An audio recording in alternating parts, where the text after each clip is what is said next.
Hi, everyone. Judge Andrew Napolitano here for Judging Freedom.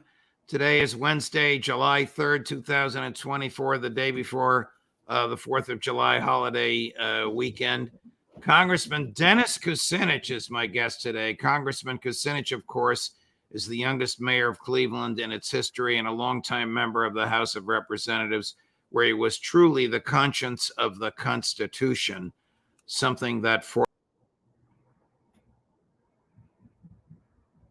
seeking to recapture his old congressional seat. Congressman Kucinich, it's a pleasure. Welcome back here, my dear friend. Thank you very much, Judge. Sure. I just want to say at the beginning, you and I met each other years ago when we were both working for Fox. And I've always been deeply impressed by your not only the depth of your constitutional knowledge, but your real commitment to freedom in the strictest sense. So it's such an honor for me to be on your show. Thank you so much. Well, thank you, Dennis. We do agree on a lot of things, not the least of which was we were both hired by Roger Ailes. So he saw the value in a progressive Democrat and a libertarian Republican, both working for him at the same time. Here we are agreeing on the central issues of the day: mass surveillance, war and peace. Let's start with war and peace. In all your years at Congress, you must have been banging your head against the wall. Why does Congress love war? Either by paying for it without declaring it, or by looking the other way when the president wages it, or by doing both? Well, first of all, I'm sure that many of your viewers already know that the Constitution of the United States defines the responsibilities and the powers of Congress in Article 1 and of the executive branch in Article 2 of the Constitution. But what's happened is this: Congress has ignored its Article 1 responsibilities. Article 1, Section 8 of the Constitution makes it very clear that Congress and Congress alone shall have the war power. If there's an emergency, the president can respond. However, most of these wars that we've been involved in have not involved emergencies. They've involved a contrived and dedicated effort to drag our country into wars. And so Congress has shirked its responsibility. It doesn't declare war, but then it appropriates massive amounts of money for these wars. And if there's one thing I'm sure of now, it's that the American people have had it up to here with these forever wars. But what they need to know is that Congress has the ultimate responsibility here, and they've been shirking it. I would argue, in accordance with your lines, that not only, in accordance with what you're saying, that not only does Congress declare war, but the president cannot fight any war he wants. We're not talking about the ships in New York Harbor from a foreign government about to attack. Of course, the president can do the right thing. We're not talking about George W. Bush asleep on 9/11. Of course, had he not been asleep, I don't mean literally asleep, of course, he could have stopped that before it happened.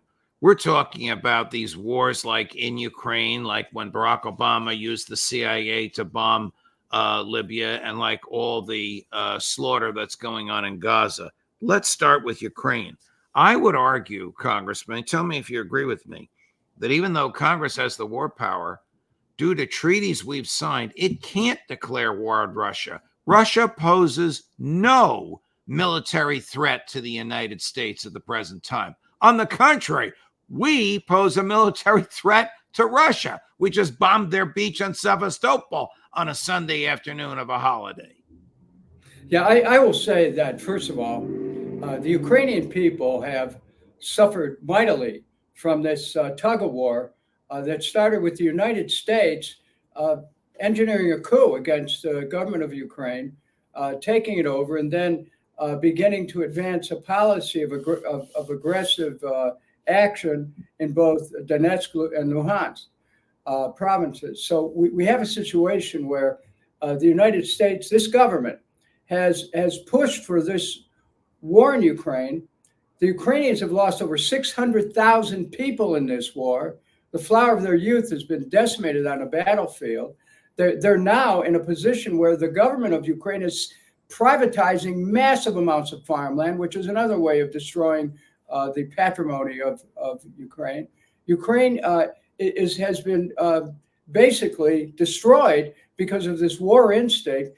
And Russia, there could have been a peace deal 2 years ago, but it was sabotaged by Boris Johnson at the request of the United States. I mean, we really have to stop this effort on the part of our nation of continuing to go abroad looking for dragons to slay, and we must stop spending all this money for these foreign wars. Judge, you know, since 9/11, America has spent upwards of $8 trillion on these forever wars, and that's almost a quarter of the existing national debt. So we're ruining our country by not paying attention to things here at home.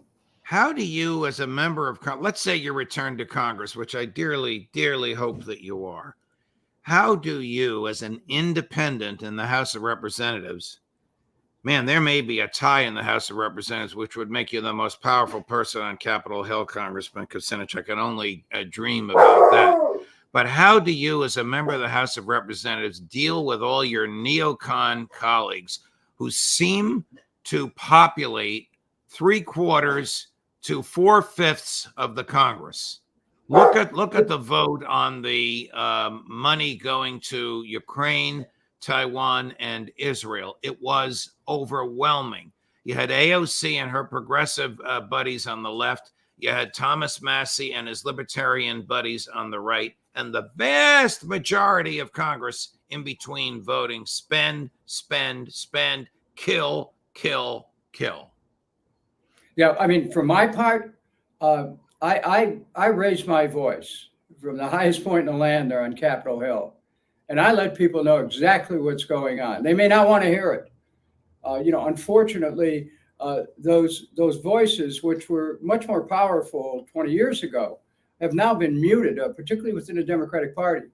And so, from my position, if the Congress is split down the middle, as you have suggested it could be, 217 Democrats, 273 Republicans, and one independent, myself, I will use that position in every way to stop these forever wars, to stop sending all this money overseas without taking care of things here at home, to seal the border, to stop government spying on people. Remember, this Section 702 was expanded by a single vote in the House.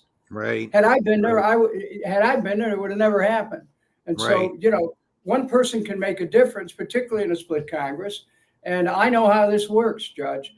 I was instrumental in stopping the war in Serbia. I held up the war for several days against Libya. I warned the Congress after 9/11. There was no proof that Iraq had anything to do with it. I was able to organize at least 126 members of the House to vote against the Iraq war resolution. So, this is a position that I know how to put in service of the American people, and the people of the 7th District will have a voice. And because of that, the American people will have a voice for peace, for freedom, for fiscal integrity, and for making sure that we have borders in our country and that we protect our borders, seal them off, and remain a sovereign nation. Congressman Massie, who agrees with you on many things, recently told my friend and former colleague Tucker Carlson that every member of Congress has a minder from AIPAC, the American Israeli Political Action Committee, arguably the most powerful lobbying group on Capitol Hill. I would imagine you don't have such a minder. Are they contributing to your opponents? We haven't talked about Gaza yet, but we will. But is money coming into your congressional district from the American Jewish lobbying groups to defeat Dennis Kucinich? Well, I would say from campaign finance records, the answer to that question is yes. I think the people in the 7th District will ultimately make this decision. But we know from, let's say, the recent race in New York State with Bowman, how much money came in. I mean, I heard various reports from 13 million upwards in a congressional race. That's an astonishing amount of money. And the real question is, should a lobby that represents another country have to register as foreign lobbyists, and should they be permitted to have this kind of an impact on the political system? I mean, the whole thing about having a nation is you have sovereignty, and to have other nations or any other country come in and to help set the political agenda in our countries it shouldn't be permitted, period. I mean, we're America. You know, we remember a few years ago, President Trump was falsely accused of being a tool of Russia. And everyone was, you know, the Democrats raised the issue and everyone was all upset. Oh my God, Russia, Russia. Well, Russia did not interfere in our election. But we have another country which is interfering in our election through their lobbyists in Washington. And that really undermines who we are as a nation. We didn't declare our independence from the British Crown in order to become dependent and directed by those who have first interests in another country. And so I think, yes, the answer to that is yes, they're having an influence. But I think the people will make the ultimate call. There is one thing I want to say. You mentioned Congressman Massie. He has been fearless in his defense of the Constitution and yes. in challenging the this attempt to hijack our country. But there is one thing I want to say. You know, he recently and unexpectedly lost his beloved wife, Ronda. And I just want to offer on behalf of our constituents here and people who love Congressman Massie from all over the country, our sincerest sympathies. What a heartbreaking moment for a great American patriot. Yes, Thomas is a wonderful person. He's been a friend of mine for many years. His broken heart and his wife's eternal salvation of her soul are in my prayers. I don't know what the cause of death was. The last time I saw her, she looked very healthy, and then all of a sudden we got the word that she was gone. Thomas Massie is a Methodist, but when the Pope addressed Congress, this Methodist congressman gave me a ticket to the best seat in the House.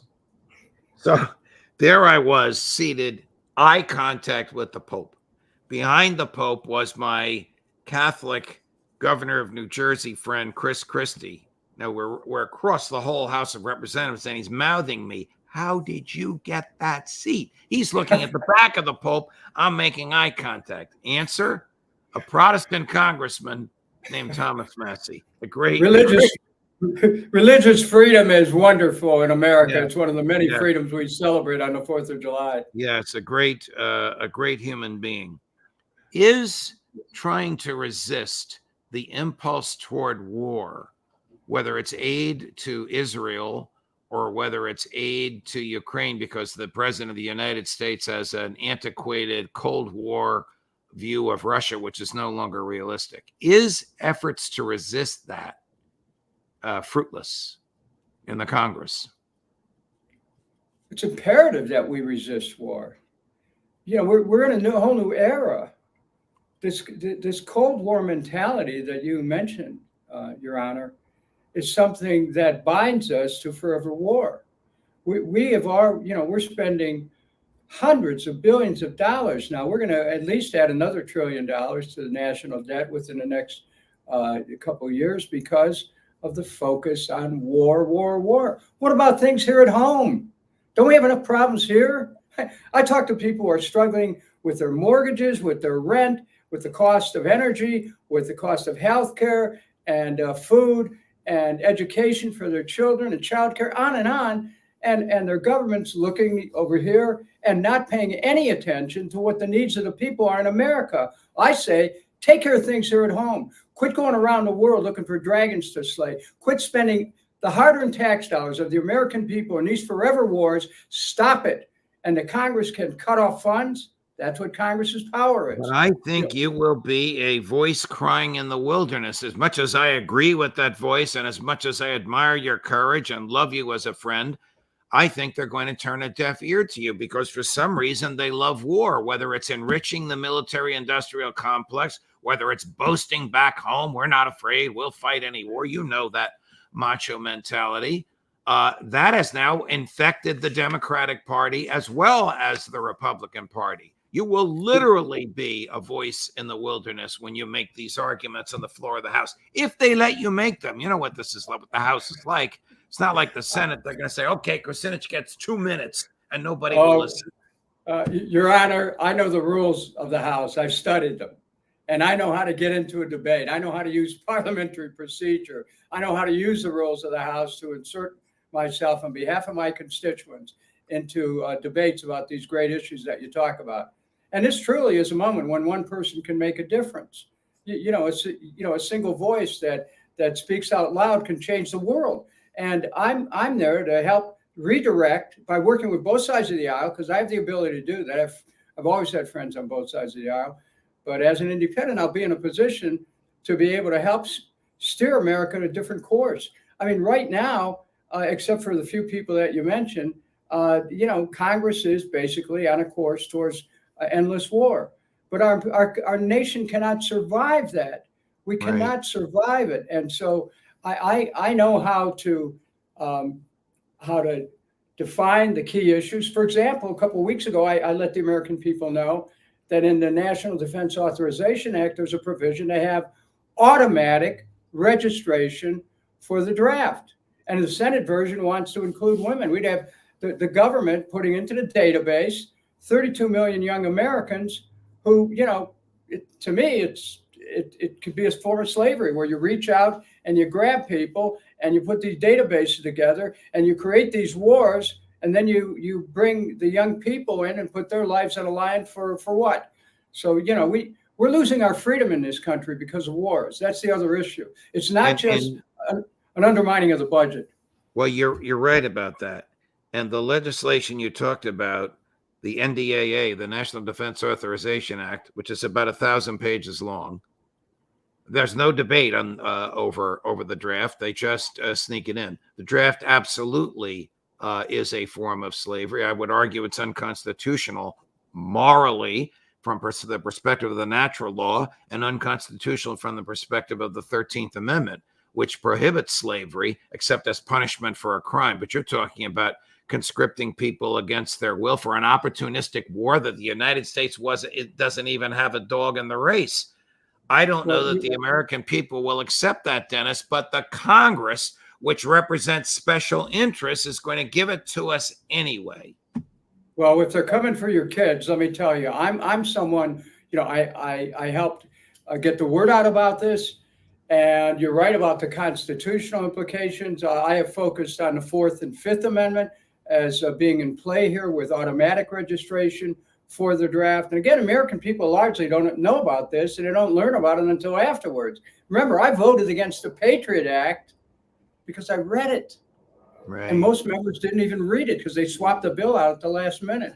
Right. So, there's a lot of games that go on there. And my return to Congress is going to give people an opportunity to have a congressman they can call their own, unbought, unbossed, somebody who's ready to take a stand and let people know what's going on and how their tax dollars are being spent. Can Congress run the government without borrowing trillions a year? Well, they're going to have to, because this approach that we have of just putting everything on the national credit card, and again, we got into trouble over all these wars. That's where and of course the bailout of Wall Street, right? That added trillions. The COVID, the way that was handled, added trillions. Our government has to start focusing on the basic purposes of our republic, and that is to make sure that the needs of the people are met, and that you go back to the preamble of the Constitution that laid it out pretty simply. We need to remember what we're about, and there's this effort to try to turn our government into a policeman of the world. We must not continue that. We have to stop these forever wars. We have to remember what we're about as a nation. Last question, or last subject matter. You're running as an independent, but you've been a lifelong Democrat. Should President Biden drop out of the race? That's a decision he's going to have to make. But you look, this debate that happened the other day, from what I saw, there was really nothing new in terms of his presentation. It may have been halting. It may have he may have slurred some words, but that's been going on for several years. When at one point, when everybody sees it, it's like people go, "Whoa, wait a minute! Is he ready to go forward with the office?" I think that's a question that he has to decide. Ultimately, the American people are going to make their judgment in November as to whether or not, if he remains on the ballot, which I think he will, by the way. If he remains on the ballot, it'll be up to the American people to make their assessment. But it was certainly a moment for great concern, and I think that there's a number of member of Congress who are starting to speak out and raise questions about whether he should go forward. As we came to air, the New York Times is reporting that apparently he has told a close friend, unidentified, of course, in the Times, that he's having second thoughts about staying in the race. We'll see where how this developing story ends up. Congressman Kucinich, it's always a pleasure. I can't wait until I can congratulate you. Maybe I'll get to introduce you at some point. I'd love that. As the newest member of Congress from the great state of Ohio. But thank you for joining us. Always a pleasure. All my best to you, dear friend. Judge, anybody needs information or wants to make a contribution, please go to Kucinich.com now. I can make a difference in that Congress for not just the 7th District of Ohio, but for the country. Thanks so much. Thank you. All the best. A real fighter for the Constitution, a person who really understands the Bill of Rights and understands the concept of limited government, maximum individual liberty, and peace. Okay, coming up the rest of today at 2 o'clock, Colonel Douglas McGregor. At 3 o'clock, Phil Giraldi. At 4 o'clock, Colonel Lawrence Wilkerson. And at 5 o'clock, worth waiting for, Max Blumenthal. Judge Napolitano for Judging Freedom.